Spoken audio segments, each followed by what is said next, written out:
I certainly didn't see this bit of news coming, did you? F1 has now literally become a Mickey Mouse series. Well, golly! I woke up to the news that Disney and Formula One had announced a partnership related to its Mickey and Friends franchise, meaning that the classic characters could be affiliated with the sport for next season. We even got a snifter of a specially made livery on the 2022 show car for 2026. We're yet to see that full-scale mock-up, nor the drivers circling around it in a very awkward and cringy fashion. Now, I know that many of you out there will not give an absolute flying hoot about this, because what has this got to do with racing? Well, I will tell you, it's got plenty to do with racing, and I think that this is a brilliant idea, because I already bought my daughter the F1 Duplo set, so when she's ready to play with it, oh, she's gonna play with it. But yes, you might think it's a standard brand deal used to make money. Yeah, kinda. But I reckon it's all to do with taking an anti-Bernie Ecclestone route in trying to market the sport. You know, instead of relying on old codgers and rich people to try and get money out of them to keep the sport going, we are seeing a much broader strategy, which is really quite a brilliant idea and keeps Disney in the loop related to Formula One, concerning that the broadcasting rights in the US is such a hot potato at the moment. Liberty Media is asking for so much money related to it. Apple might likely get it. Netflix could maybe come in with the save. Maybe Amazon, with Prime could easily be a surprise twist. But ESPN, Disney, nah, they're not biting. So with Disney doing this is a very interesting pivot, one I did not see coming, but I do think it is genius. Because by doing this, Disney secures that global platform for much longer with its most bankable IP. And it's far more enriching than just standard TV rights, which are not really that engaging for either party, other than just, showing the world feed. Because much like with LEGO, which now has a presence at Grand Prix weekends, and LEGO turning out to be an absolute success with Hot Wheels there as well, we could most likely see Disney-branded F1 merchandises, experiences at various fan zones next year. This isn't just going to be simple, the F1 drivers will wear hats with Mickey Mouse ears on them. No, it's going to be far more integrated than that. It's also going to be stocking up loads of merch worldwide to try and cement the championship's booming junior following, which, according to its own research, says that over 4 million kiddos aged 8 to 12 watch F1 in Europe and the US, while over half of its TikTok audience are under the age of 25. And Disney is one of the most mainstream brands you can possibly think of, and for F1 to get into bed with them, that is an incredibly big push towards the casual market, even more so. Yes, the hardcore audience and the engineered focus audience will probably be balking at what I just said, but that is the reality these days. Because F1 wants a lot more retail income. So with F1 leveraging Disney's licensing muscle, it could spin the collaboration into so many avenues. Plush toys, die-cast, theme park overlays, Mickey Mouse with racing overalls, and this fellow on Twitter suggesting that maybe the Tomorrowland Speedway could be modified with having some F1 sparkle to it. I mean, that would admittedly be pretty cool, seeing a Formula One themed ride at Disneyland, even though, quite honestly, I have no intention to go to Disneyland anymore. But I'm not gonna lie, I think Ferrari World will be shaking in its boots. But that being said, this is not something I think Formula One can take lightly, this partnership with Disney. Sure, it's very, very slow and steady with just the Mickey and Friends specific thing at the moment, but it could easily grow over time if it turns out to be fruitful for both parties. But remember, Disney is particularly cautious who it partners up with, so the historic trend of Formula One having relationships with sponsors, that might be questionable. It might temper their relationship if Formula One continues to have relationships with those kind of partnerships and brands. But if they don't, then this could be a really big, sustainable means to keep Formula One in the public eye right from the age of 6, because it makes Formula One more accessible. And I don't mind casual fans at all. And I know the hardcore fans, they'll probably want to be gatekeeping, saying, no, this is ours! You have to be technically minded and know about the racing! Yeah, the racing is the part of it. But the reality is, though, is that Formula One, in order to survive, needs to be accessible to all markets. There's something for everybody. So yeah, don't worry about it. Welcome up the ladder. And in another surprise move, only revealed after the race to the world, the FIA quietly issued at least 2 new technical directives. Not the FlexiWing one, that's for Spain. This was all done before the Imola Grand Prix. And according to various sources, it has something to do with 2 aspects of the car, but they are related to the wheel department, which is very apt considering recent news, especially revolving around McLaren. But yes, more specifically, one directive is related to ensuring that no other element than air or nitrogen can be used in relation to tyres, and finally putting in writing no attempts to bring to light the conspiracy surrounding tyre water.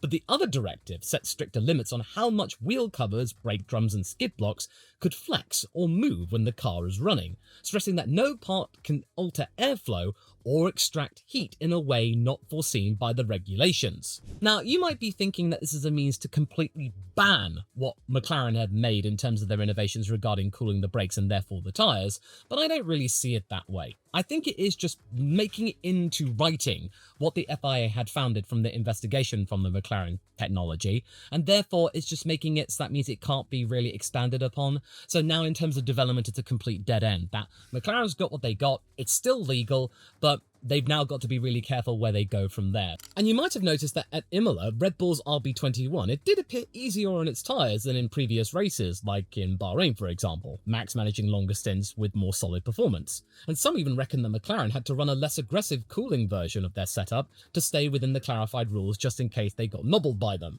Though the team denies any wrongdoing, it may suggest that potentially their ace in the hole has been limited to some extent, not completely removed, right at a point they've got such a major advantage in the constructors. So no, McLaren aren't cheating. It's just now that technical directive, that aspect of the car, it's now been clarified to all. So everyone's going like, well, okay, we now know what we can and can't do.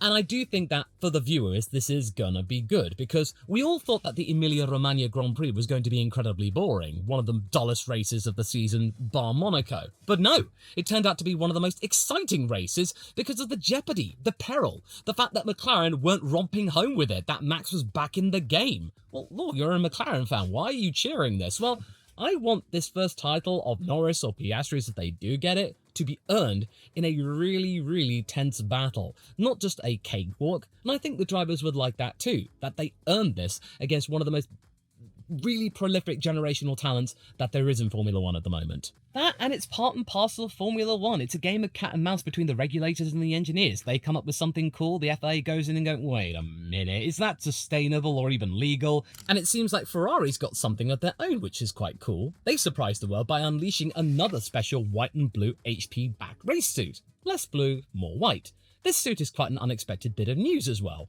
It maybe gives us hope that the car may sport a more harmonious white and blue design around Monaco, instead of the god-awful mixture we saw in Miami. What even was that? This might be just a simple, race overall like Mercedes did in Miami. They came up with the cool abstract design, yet they only limited it to the F1 Academy livery rather than using it on their own Miami livery, which I thought was a little bit of a wussy move, because it would look really good on Dorian Pan's car. Why didn't they use it on Russell and Antonelli's car? It would have made it all the more special and iconic when Kimi got his first pole in the sprint. Although I did see a couple of comments suggesting that maybe Charles Leclerc looks a bit too similar to a Williams racer. It looks more white, like Carlos and Alex's racing overalls, and therefore it does bring up the quote from Charles, the fact that he does miss Carlos to some extent, that by wearing this suit, he can go up to Carlos and go, Carlos, we could be world champions, I said. And just when you think the good news couldn't stop, there is more, because Pirelli might be looking at what happened during the Emilia-Romagna Grand Prix weekend and thinking, oh, we could do something spicy here of our own,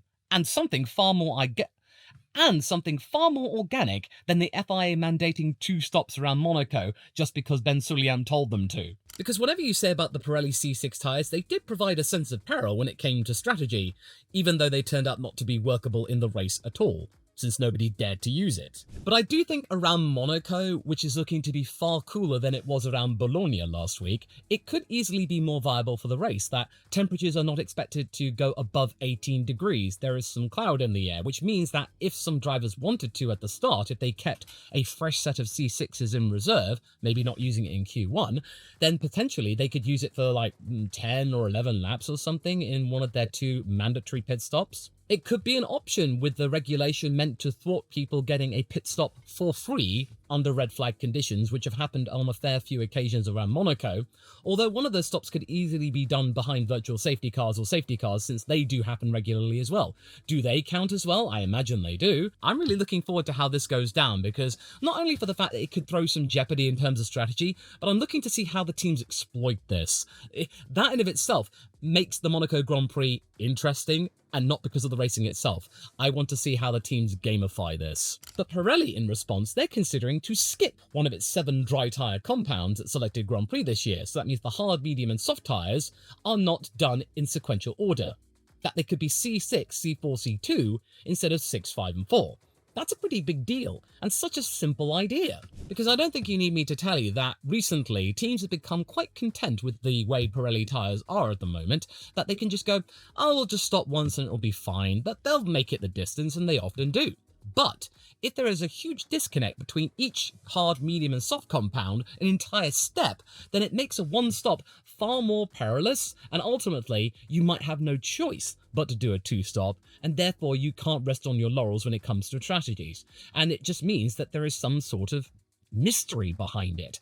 Goes back to the days when you could do 3 stops and still win the race, provided you had the car and the right strategy. And according to various tests that they are making, they will have to come up with a decision really soon, so this is not going to be something they'll go, oh, we'll think about it for next year. No, this could be done as early as the Austrian Grand Prix, which is the race I am attending this year, and I can't wait for it. But either way, this idea of Pirelli's, I really hope they do this, because this could make things really, really interesting, especially around circuits which don't really demand much of the tyres. I think this is awesome. It makes things mildly curious, as do the exploits of one Franz Hermann, something that clearly Red Bull are happy to indulge, sort of. Christian Horner confirming the outing had long been cleared by Red Bull, and praised Max's versatility. Yet he also added that Verstappen would not be able to skip a race as Fernando Alonso once did with McLaren, because the focus has to be here on the day job. Now you might be thinking, well, what's this got to do with Red Bull? Is this a means of Christian Horner trying to spin it to make the team look good, considering they've had some really bad headlines recently? Oh yeah, absolutely, Christian's a spin doctor, totally. But what this test did tell us were 3 things. First, Verstappen's growing appetite for endurance racing is bigger than ever, because he does have that unusual freedom Red Bull grants his stars, so long as it doesn't clash with the F1 calendar and commitments. It also keeps Max stimulated away from the paddock, which could be as important to Red Bull as upgrading the car. If he stays the course, and he can use all of this time and freedom, which other teams may not allow him, who's to say that Aston Martin would give him this flexibility and freedom to do whatever he wanted, then he can then establish connections with suppliers, drivers, racing organisations. It means that by 2029, when he can start doing endurance racing with Verstappen.com Racing himself, he's good to go. It's a turnkey deal. He would just become one of the drivers, and this is what he would be doing throughout his 30s. But make no mistake, even though Max is free to do what he wants when it comes to his GT ventures, this is definitely Christian Horner turning the story around to make himself look like a really easygoing team principal. I don't mind Max getting onto this, as long as he remains safe, he can do what he wants, you know. Give it a go, I say. Even though he had nothing to do with it. Much like he had nothing to do with the furore online regarding Jack Doohan, despite him already being sat back in the reserve role at Alpine. And it seems like a small section of Franco Colapinto fans are now refocusing their attention on whichever driver crosses paths with their driver, and that during the Imola weekend was one Yuki Tsunoda. Now, I must stress this, not all Franco fans are like this. They're just happy that an Argentinian driver is on the grid and showing that he is capable of going up with the best of them. This is a very, very, very small subsection of his audience, but they seem to be very, very vocal. And Franco has already addressed the matter through interviews around the Imola Grand Prix. He's not a fan of this, he does not support this whatsoever. But seriously, the comments against Yuki Tsunoda were horrific and unnecessary. And it's only just going to cause drivers to be increasingly wary of Colapinto on the track. If they get too close to him, then perhaps they might get some social media hate. And I know that it's wrong for drivers to be thinking this way. They should be really thinking about the race itself, their strategies, and it's the teams themselves that should be focusing on putting out fires in this stuff. It shouldn't be the things that the drivers have to do, but they're so socially active online, with some drivers being chronically online, that, well, you know, they are going to be feeling this to some extent. I don't think Franco would want this either. And yes, it all stemmed from that fake Instagram story set up by that one parody account. You know the one. If you know, you know. And it also caused Alpine to make a statement on the matter, since remember, Jack Doohan is still on their payroll, so it's in their best interests to support their driver, even though they didn't really support him in his first 6 races with the team. Well, I mean, 7 if you count Abu Dhabi last year. And now that Colapinto is seemingly around for the duration at Alpine, I do believe that the driver has to take some sort of firmer stance online, or at least his management team should, since, well, Franco's busy trying to find a groove with the car. I could understand that a small section of Franco's fans may see him as weak for capitulating and just going, hey, stop this. But at the same time, I can understand why maybe Franco would have to be careful with this, because if he does start making comment after comment about this, then in a way, it could be him taking responsibility for this, and this isn't his responsibility. His responsibility, under the eyes of Briatore, is to score points. That's his main responsibility. So this is a real bind for the kid. He's in his early 20s. He shouldn't be having to deal with this. But then at the same time, this has to be dealt with, because you don't want to be making enemies this early into your F1 career. And considering this is a 5-year deal with Alpine, he's going to be around for a fair few races, probably for the rest of the decade, with either Alpine or Williams. It depends where things go. It is just a sad state of affairs, and I feel really sorry for Franco. He shouldn't be having to deal with this, nor should Alpine, nor should the Doohans, quite frankly. And it just really goes to show that you've got to be really careful with what you post online, and, you know, that there is a degree of tribalism out there which can get really, really gruesome. I'm pretty sure that the vast majority of Colapinto fans would rather him just not have to deal with this and just could go racing. But hey, as a driver in of himself, I am pleased that Franco is here, and I want him to score points and do well for himself and as part of his own story in getting to Formula 1. But yeah, I hate to be such a downer for this really feel-good news section. Now, in terms of who could score around Monaco, let's start with the P6 to 10 posse. Lewis Hamilton's racecraft plus Ferrari's traction, it may see him hunt for a good points haul once more, albeit not in the top 5. It's really down to depending whether the morale-boosting display we saw around Imola is legit, and crucially, if he can nail qualifying, something that Ferrari has openly admitted that they have been struggling with, as has Leclerc. That it's really going to have to take a huge Herculean performance from either of them to get into the top end of Q3. And also, let's remember, they haven't had their big upgrade package yet. That's coming next week for the Spanish Grand Prix, alongside the technical directors for the Flexi Wings. Ferrari might turn a corner. They might be real podium contenders. It would be really hard to predict that one, but I will give it a try. But for now, I think that Lewis, P6 or something like that, I think that is doable. Meanwhile, both Williams looked quite potent on the C6s at Imola. They could steal points if the tyre holds up over 10 laps or so that means they could use it for the first of their 2 stops, definitely hammering home Haas's reliability woes and pulling even further away from them. And even though Alpine didn't score anything at Imola, Gasly did show that that car is still capable of getting into Q3, provided it doesn't get into a tangle and then gravel traps or maybe the Armco with other drivers, as could be the case with one Kimi Antonelli and Fernando Alonso. Antonelli, I think he could bounce back from his disappointing home race, the first of 2, and Alonso, he saw potential with the AMR25 upgrades. There's something in it, and he could qualify quite highly, so I think a Q3 appearance, he could be easily trained like he was that one year with Alpine, being so far behind the front-running pack, him being on the front row in 2023, so you can't really deny him being out of Q3 either, since there is something to this, especially if they can nail the strategy, but I doubt they'd be able to pull the C5 medium trick, because I think other drivers and teams will do that, and I don't think it would be nearly as effective, because, the Monaco track is more forgiving on its tyres than in Imola, so yeah, I don't think that trick would work again. But what I think will work again is me telling you what my top 5 selections are for the Monaco Grand Prix this year, and here they are! And even though Oscar didn't convert pole to victory at Imola last weekend, I do think that he would have learned a thing or two from that particular event and with Verstappen at turn 1, and he will go on to win this weekend's Monaco Grand Prix, since it probably helped a lot that he knew what the lead looked like behind Leclerc for 60 plus laps. So that kind of argy-bargy with Charles will definitely help him out in the case of Max Verstappen, and I don't think he'll be nearly as cautious, and that pole will be very, very important. He was able to do it around Imola, so who's to say that he might not be able to do it again? And given that the MCL39's brake cooling technology has not been outlawed, it's only been tempered, and therefore the innovations can't be improved upon, or at least not without the FIA's jurisdiction, it does maybe mean it could give them an advantage when it comes to keeping the C6 under control, because there were reports of graining throughout the weekend during practice when they did slightly longer runs on them, which probably came to the conclusion that in terms of the race itself, they were not viable around the Emilia-Romagna Grand Prix. Around Monaco, they could easily be doable, like I mentioned with Albon. That first stint, we might see some C6s and split strategies. And I think that Oscar, trying to go for the front row, will be easily starting on the soft tyres, which could easily give him a little bit of an edge when he can get the starts down.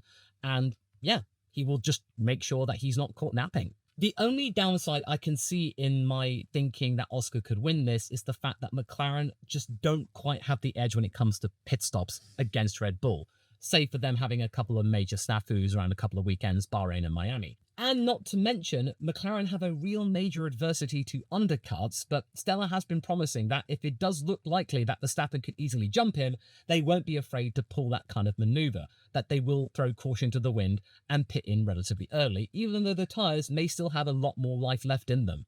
That caution could help them, but it could also deny them because their cautious feelings and Piastri's feelings over the radio with them trying to do a two-stop, which ultimately didn't work, that was a lot of undoing for Oscar in trying to go after Max. But I do feel like the issues that McLaren are having are being addressed steadily, but I also think they will try to be thinking of the Constructors' Championship, which at the moment are second place Mercedes, and they are having a little bit of a wobble at the moment, and Red Bull are still behind them. So they'll probably be thinking of doing what they can to get the best results for the team itself. And Oscar, he does have a better chance of pole than Lando does at the moment, and I will be getting to Norris in a moment. But make no mistake, Oscar does have relevant experience of what it takes to be fighting for the win here at Monte Carlo.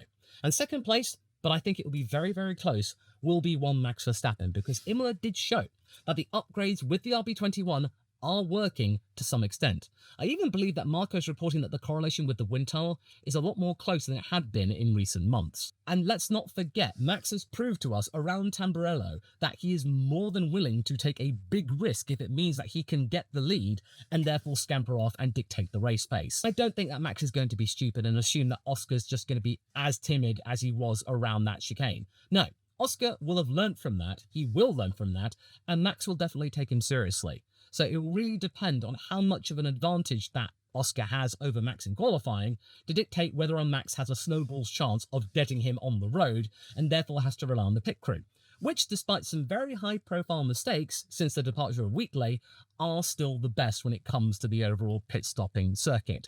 So therefore, that could give Max the edge, and it means that he doesn't have to drive on the absolute limit as much. The pit crew will be there to help him.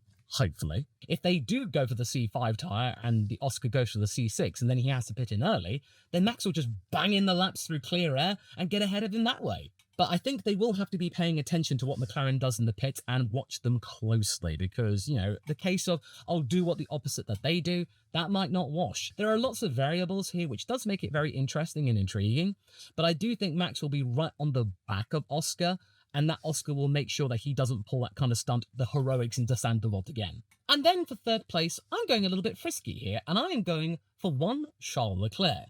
Not just because this is his home race, and he's already cast away the demons of never having a home victory, because he did that last year in great success.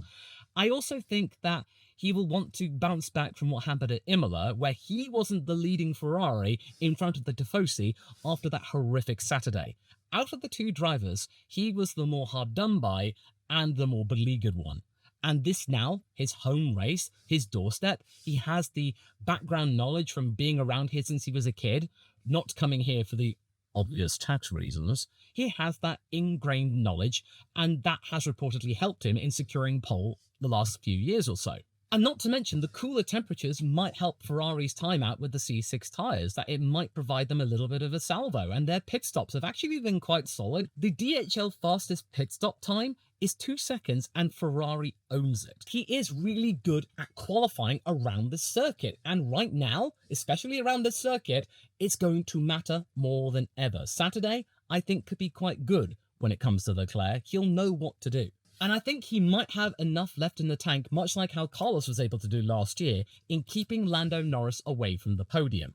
And this will be a very, very galling situation if this turns out to be the case, because, well, Lando managed to claw back 3 points from Piastri at Imola, down to 13 points behind him, but Max Verstappen has definitely closed in. So even though Norris managed to get second place ahead of his teammate, he wasn't able to get past Piastri in record time, and did admit that there is a big gap to Verstappen and that they have come back. His morale has been dented despite getting one over his teammate. And even though Norris has been on the podium around Monaco before, I just don't think this is one of his strongest circuits, and that he is really going to have to nail qualifying, which in recent races he hasn't been able to do. Him continually saying that he is just not good enough when it comes to the one-lap shootout. That being said though, he does enjoy a street circuit, not gonna lie. Singapore, remember, was one of his biggest dominating victories. And Albert Park, that's technically a hybrid street circuit, and he was able to do well there. And he has been doing really well in trying to regain some confidence, getting off of social media, really reflecting on what he says to the world, and just generally trying to reset his mindset. And that's been really good, and credit where it's due with that. He is doing what he can to remain a bit more steadfast. And regarding strategy, I wouldn't be surprised if McLaren tried to do alternate strategies and maybe allow Oscar to go quickly on the C6 tyres and Lando goes a bit longer if he ends up on the second row or something like that. Maybe trying to just conserve the tyres a little bit longer, go deep into the race, maybe put the C6 on right at the end when the car's a bit lighter, and then bang in some laps where he might be able to use the single DRS zone and maybe get a couple of cheeky things into the Nouvelle chicane. But then having said that, if he does qualify behind Leclerc, he could be behind dirty air, and that could easily impact the tyre longevity and completely unravel the longer strategy. It really depends on how quickly he could get past the Ferrari. And as we have seen, he did have a little bit of trouble getting past Leclerc around Bahrain, although he ultimately did. And then regarding Russell, that was something a little bit tricky as well.